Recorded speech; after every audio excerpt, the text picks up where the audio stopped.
Thank you, Mr. Speaker. Honourable colleagues, I am honoured to speak today as the sponsor of Bill C-6, an act to amend the Criminal Code, conversion therapy. This bill seeks to reform criminal law to address the practice of conversion therapy in Canada. These are discriminatory and harmful practices for those who undergo them, and they are harmful to society in general. They are practices that assume that LGBTQ2+ people can and should change to conform to societal norms, and that perpetuate stereotypes and myths that have no place in Canadian society. Thanks to the tireless work of LGBTQ2+ communities and their allies over the past decades, this bill is a continuation of a long process of recognition of their rights in our country.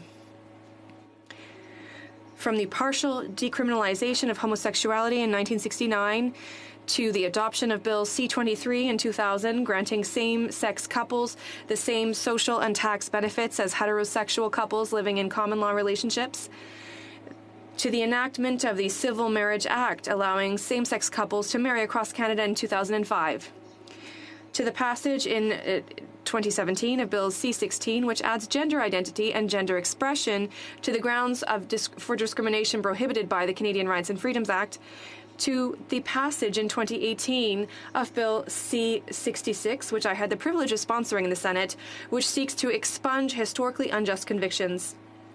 Colleagues, our country has achieved important milestones in respecting the human rights and dignity of all citizens.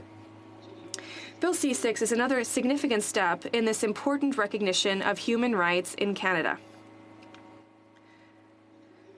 Colleagues, our country proudly celebrates its diversity and strives for the respect and inclusion of all people.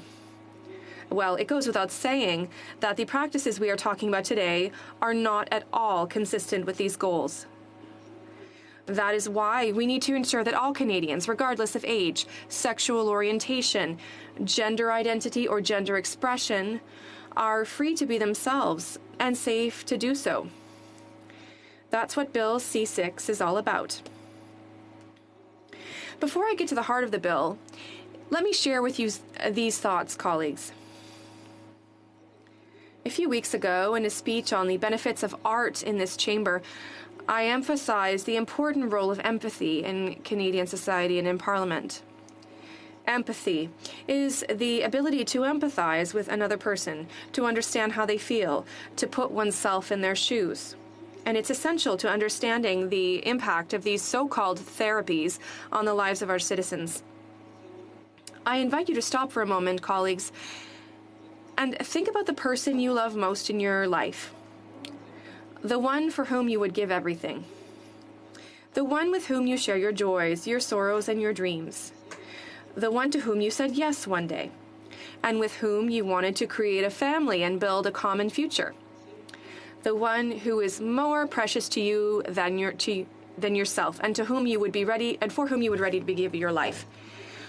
And also think for a moment about who you are, the foundation of yourself, what defines you, what you have taken so long to recognize, to build, and to accept. Your deepest identity. What constitutes and defines you as an individual, that unshakable and inherent feeling that you are who you are, in the kind that is yours and that you assume. Now imagine that your parents, your friends, and your community are constantly hammering at you, sometimes with a simple look or a few words, that it is abnormal and unacceptable to love the person you love, that there are legitimate loves in our world and others that are not. Imagine being told that your identity, what you have spent your whole life accepting and building inside yourself in order to be able to love, act, and contribute to society. Imagine being told that it is shameful to believe yourself to be like this, to pretend to be like this, and that this can change. In fact, that it must change in order to fit the norms of our society. How would you feel, honorable colleagues? A violent, tearing feeling, no doubt, between what you are and what you would like to be. A fear of disappointment, of losing your loved ones, of being rejected, of seeing your family break up, or of not being loved anymore. A loneliness so deep that it would be inconceivable for you to overcome it. In short, you would be confronted with a deep distress. I once met a young man of 19 years of age who was confronted with these problems, a young man with a deep pain of being, a person who is facing heartbreaking and unavoidable choices: to end his life, to try to change, or to simply accept himself. This is a struggle that many Canadians face. So perhaps, like some of them, if you were in this unbearable situation, would you long to change? Perhaps you would accept the path to a therapy that could miraculously erase this pain. Perhaps your parents, if you are a child, would want to lead you down this path out of love for you, thinking that you would be healed and happy again. This is the reality that many Canadians unfortunately face. The reason that I am telling you all this today is that it takes a lot of effort to recognize, understand, and accept a way of being different from our own, especially when it comes to identity and sexuality. So it is to your empathy that I appeal today on behalf of all members of the LGBTQ2+ communities and all survivors of these practices. Since conversations in Canada began about conversion practices, a number of people have expressed surprise at learning of their existence, and others have expressed a lack of understanding of them. A brief search of the literature reveals many Canadian organizations and individuals who still offer these practices and promote their alleged benefits. I myself was amazed at what proponents of this approach were saying and how survivors were describing these practices. But what is conversion therapy, and how does it affect those who undergo it? Well, conversion therapy refers to interventions aimed at changing, modifying a person's sexual orientation to be heterosexual, a person's gender identity to be cisgender, i.e., the gender with which they identify corresponds to the gender assigned to them at birth, or gender expression to be consistent with the gender assigned at birth. This practice has its origin in the erroneous and discriminatory idea that any identity other than heterosexual or any gender identity and gender expression is an anomaly that needs to be treated, a disease. In short, a pathologization of these realities, a point of view completely out of step with modern science. Also, despite the use of the term conversion therapy, these practices are only therapeutic in name. In fact, they are sometimes called reparative therapy, reorientation therapy, or change therapy. A report by the International Lesbian, Gay, Bisexual, Trans, and Intersex Association entitled Curbing Deception notes that conversion therapy practices have ranged from lobotomies, castration, aversion, and hormone therapy to hypnosis, internment in clinics or camps, psychotherapy, and counseling. The 2020 Conversion Therapy Report of the United Nations Independent Expert on Protection Against Violence and Discrimination based on Sexual Orientation and Gender Identity confirms the diversity of conversion therapy practices. Quote, "Conversion therapy is used as an umbrella term to describe interventions of a wide-ranging nature, all of which are premised on the belief that a person's sexual orientation and gender identity, including gender expression, can and should be changed or suppressed when they do not fall under what other actors in a given setting and time perceive as the desirable norm, in particular when the person is lesbian, gay, bisexual, trans, or gender diverse. Such practices are therefore consistently aimed at effecting a change from non-heterosexual to heterosexual and from trans or gender diverse to cisgender," end of quote. Other available evidence is likewise deeply alarming, colleagues. For example, in 2019 global survey undertaken by Outright Action International indicates that 67% of all respondents reported being coerced into undergoing conversion therapy. The same survey found that 82% of those subjected to conversion therapy were under the age of 24, with 37% under the age of 18. Even more alarming is that 74% of those under the age of 18 were coerced. Many studies have cataloged the harms experienced by people who have been subjected to conversion therapy. The 2009 systematic review of peer-reviewed literature on conversion therapy by the American Psychological Association's Task Force on the Appropriate Therapeutic Responses to Sexual Orientation noted the range of serious harms that the evidence shows conversion therapy causes. These include decreased self-esteem, increased self-hatred, confusion, depression, guilt, helplessness, hopelessness, shame, social withdrawal, suicidality, increased substance abuse, sexual dysfunction, symptoms of post-traumatic stress disorder, and physical pain. Conversion therapy provided to youth poses an even more serious risk of harm, especially where youth are pressured to participate. And recent research supports these findings. For example, the 2020 results of Canada's Sex Now survey note a similar range of negative psychosocial and health outcomes, and a recent article focused on LGBT teenagers notes that individuals who experienced conversion therapy as youth were more likely to have experienced negative mental health outcomes. The most recent results from the survey were released this month, colleagues. This data estimate that 1 in 10 men within the LGBTQ+ communities in Canada have been subjected to conversion therapy practices. To date, that's over 50,000 people in Canada alone. This is the reason why both Canadian and international professional associations have denounced the practice. To name a few, associations like the World Health Organization, the United Nations Committee Against Torture, the Committee on the Rights of the Child, the Human Rights Committee, the Canadian Psychiatric Association, the Canadian Psychological Association, l'Ordre professionnel des sexologues du Québec, and the Canadian Association of Social Workers were clear about these practices. Even though some argue that they are based on good faith, these practices have led and will continue to lead until they are banned to distress, suicide attempts, and shattered lives.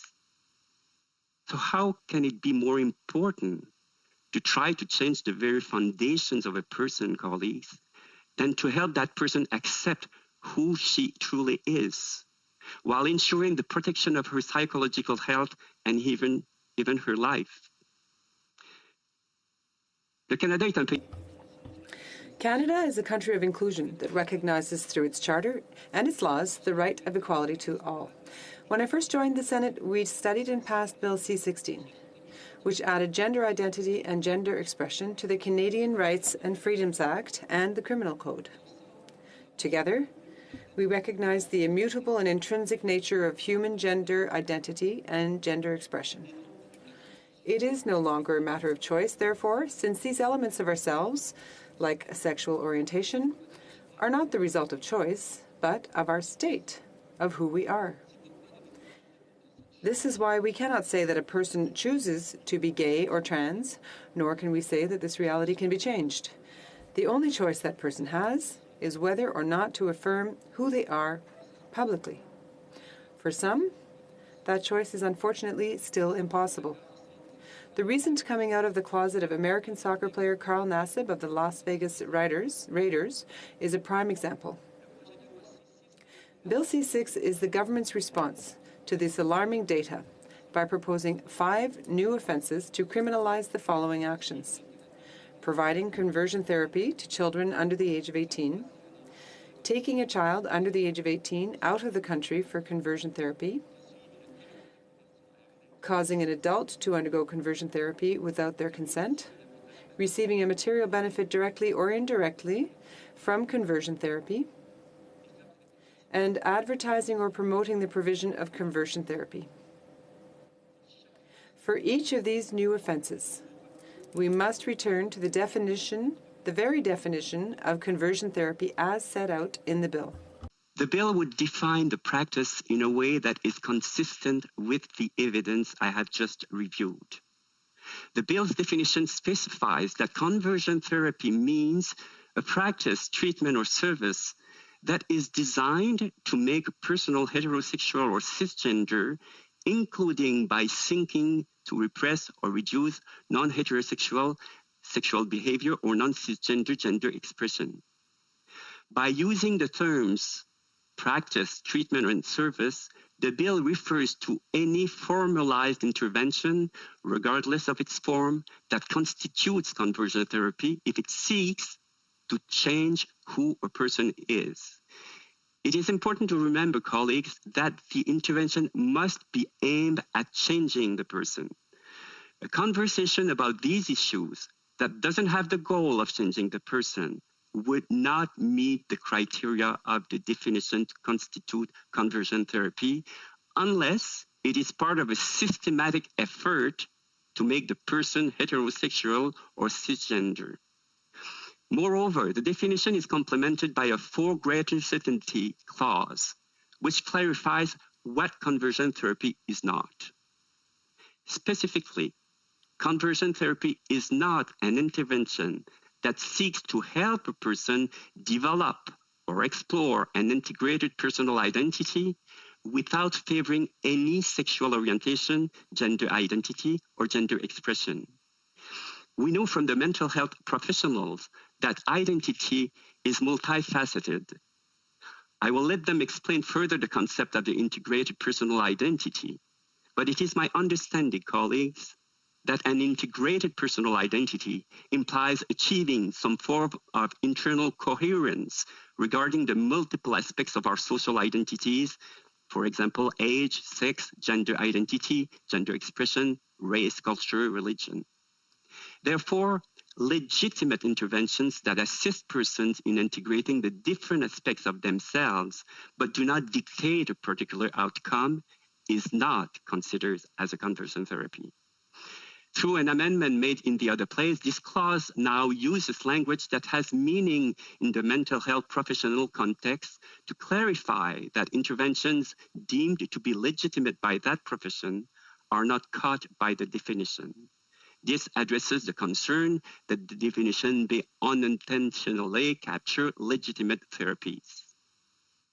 The bill's definition has been informed by the concerns that have been voiced to date.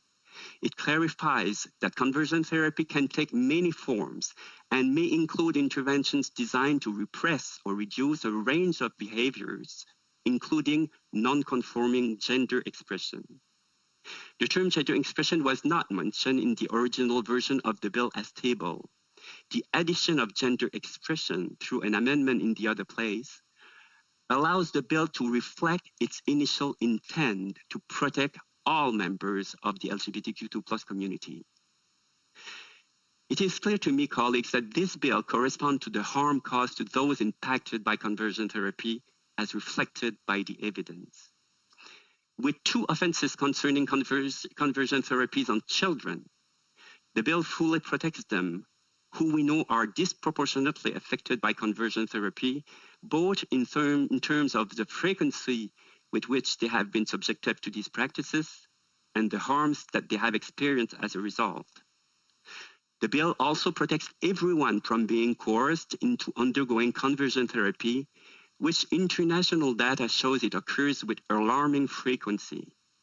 However, because the bill is a balanced response, it also allows some room for adults to freely decide to follow conversion therapy. By creating new offenses from profiting from such practices and advertising or promoting them, Bill C-6 seeks to protect all Canadians from conversion therapy's harms by reducing its availability and its discriminatory messaging in the public sphere. Chers collègues, Colleagues, this collective awareness that we have today in the face of these discriminatory practices is the result of the ongoing commitment of members of the LGBTQ2+ communities and their allies to defend and promote their rights. In recent years, they have mobilized across the country to bring about this change. They have opened the eyes of a part of the population to the existence of these practices here in Canada. Their mobilization was such that Canadian municipalities such as Vancouver, Calgary, Edmonton, and Saskatoon answered the call.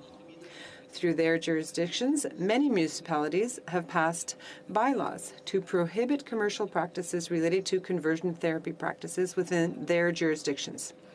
Others have passed motions or statements denouncing them.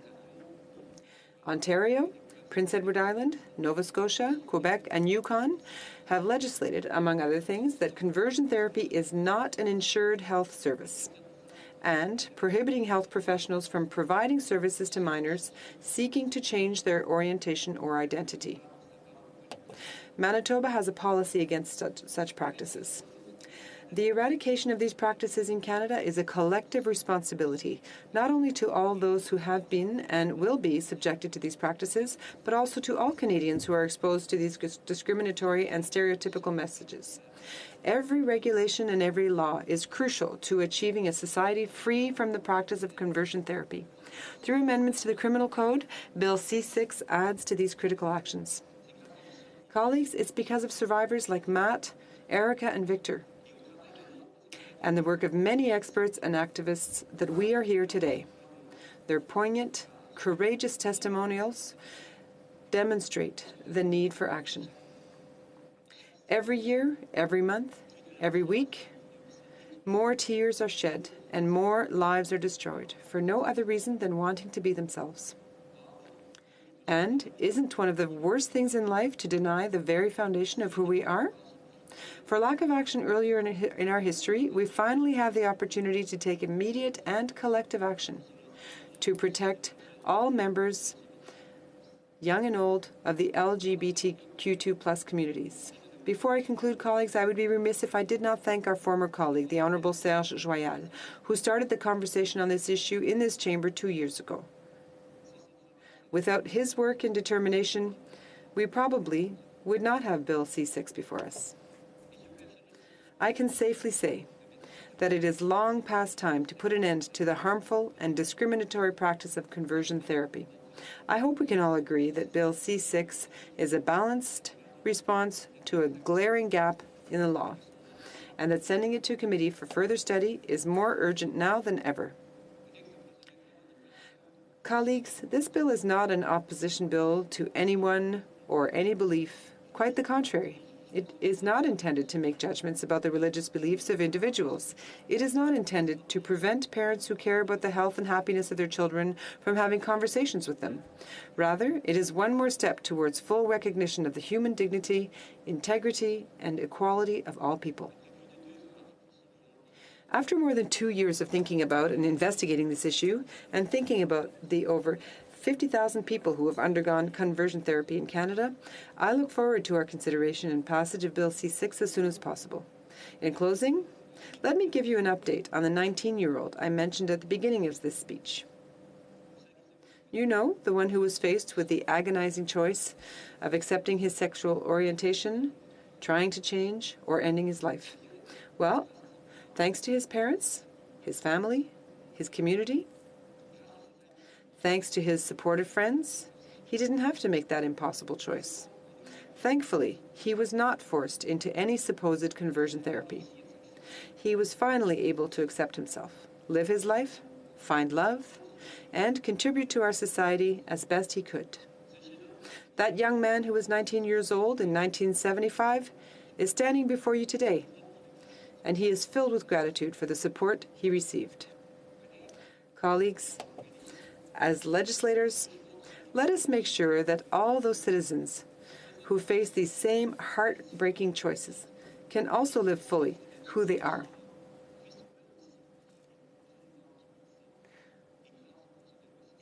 And through Bill C-6, let us make sure that they are not steered in directions that can have disastrous impacts on them. Let us continue to work together to ensure that they are instead supported and loved for who they are, human beings who only want to live, love, and be happy. Thank you for your attention.